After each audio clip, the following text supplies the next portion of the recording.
叔叔将你行李都打包好，发现没有你学生证，他说索性你也用不到了，就没继续找，和阿姨离开得很匆忙。等他们走了，我才知道你的学生证一直在忘记哥的手里攥着。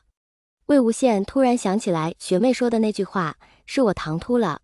曾经偶然间在一位学长的书册里见过你的证件照，后来又经常撞见他站在我们学院的名人墙前看你当年夺冠的照片，总是会看很久，所以有了印象。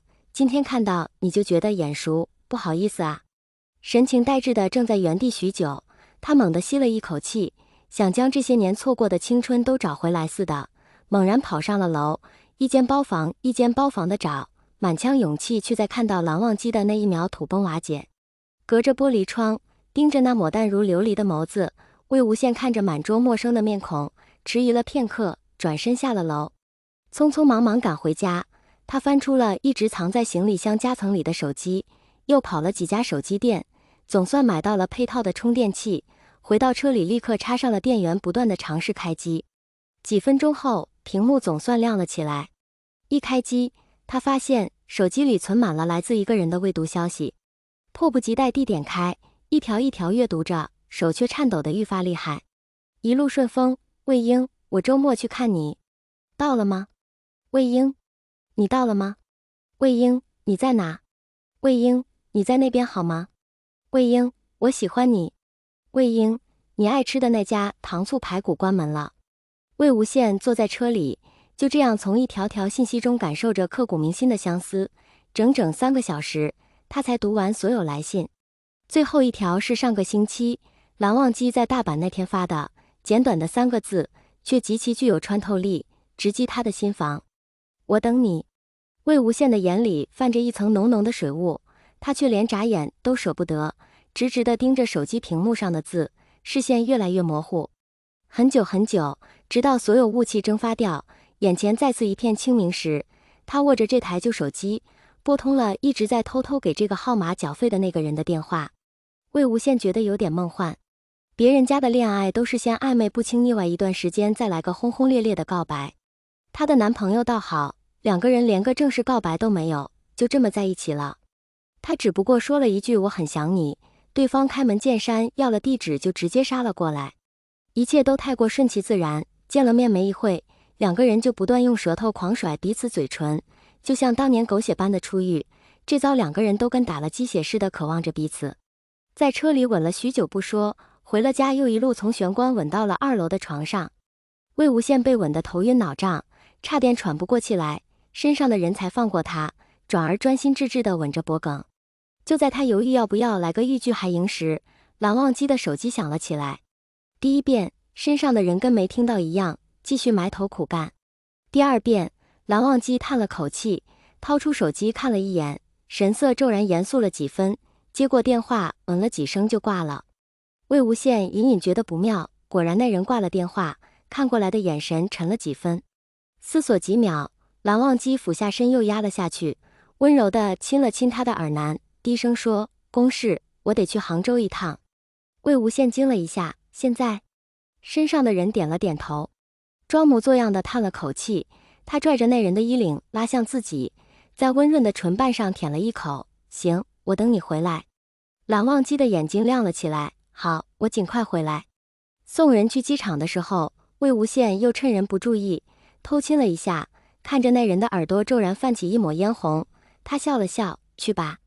蓝忘机点了点头，掏出车钥匙递过去，路上注意安全。魏无羡心里一暖，接过来钥匙，目送那人3步一回头的前往安检，脸上的笑容久久未散。开着蓝忘机的车回到他的公寓，魏无羡站在露台上，刚好见到在自家花园里遛鸟的聂怀桑。没准那天蓝湛就是站在这看着我和怀桑下棋吃水果的。他深深觉得自己的猜测没有错，拍了拍手准备给蓝忘机收拾收拾下屋子，撸胳膊挽袖子准备开干的时候，才发现这屋子从里到外一尘不染的，简直比他的脸还干净。那还打扫个毛线？这时手机微微震动了2下，打开一看，那人发来一条短信：我到了。魏无羡捧着手机笑得像个傻子，打了一堆字，最后都删掉了，只留了一句非常官腔的话：到了就好。本来这对话已经结束了，至少对于魏无羡来说是。他走到玄关换上鞋准备出门时，手机又震动了2下。在家等我。他四处看了看，确定屋内没装什么摄像头，才回了一句：那你早点回来。对方秒回：魏无羡就这样独自在蓝忘机的公寓里住了2天。白天开自己的车去上班，晚上带点酒菜回来吃饭，然后再煲着电话粥直到睡觉。江澄见状骂了几句，见色忘义，就懒得管他了。他也乐得清闲自在。谁知短短2天时间，他就将一尘不染的屋子糟蹋成了垃圾场。好在对方也没说要回来，魏无羡就一直没收拾。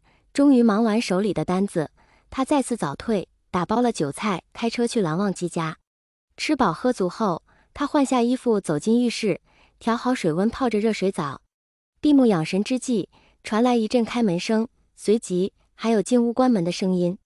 猛然睁开双眼，他兴奋地奔出浴室，连浴帽都没摘，随意套了件衬衣，边往玄关跑边系扣子，嘴里还不断呼唤着一个名字，一套动作行云流水，一气呵成。魏无羡心想：蓝湛，看我的爱意多么情真意切，看我的思念多么波涛汹涌。如此想着，他嘴里的名字换成了蓝二哥哥，还不忘在名字后面加一句想不想我。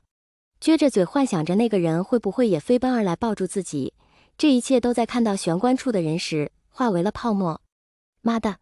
魏无羡看着站在玄关处一脸震惊的人们，心想：完了，完大了。不知多少目相对间，魏无羡突然像想起来什么，低头看着自己的穿着，嗷地叫了出来，转身飞奔回卧室，干脆利落地锁上了门。与此同时，蓝忘机与蓝曦臣才姗姗来迟，见大家都处在玄关不动，蓝忘机的眉头皱了皱，扫视一眼凌乱的屋子，低头去寻地上的鞋，果然瞧见一双熟悉的红色运动鞋。微微窘了一瞬，他对蓝曦臣微微点了一下头：兄长，你先带他们去花园准备。在屋子里找了一圈也没看见人，最后他上了楼，发现卧室门被反锁了，心里猜了个大概。敲了敲门，他低声唤着：魏婴，是我。不一会儿，门开了。魏无羡头上包着浅蓝色的头巾，身上只套了件略湿的衬衣，缩在被子里看着他，一动不动。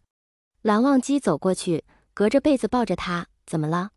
他将头埋进蓝忘机的胸膛：完了，蓝湛，我是不是给你惹麻烦了？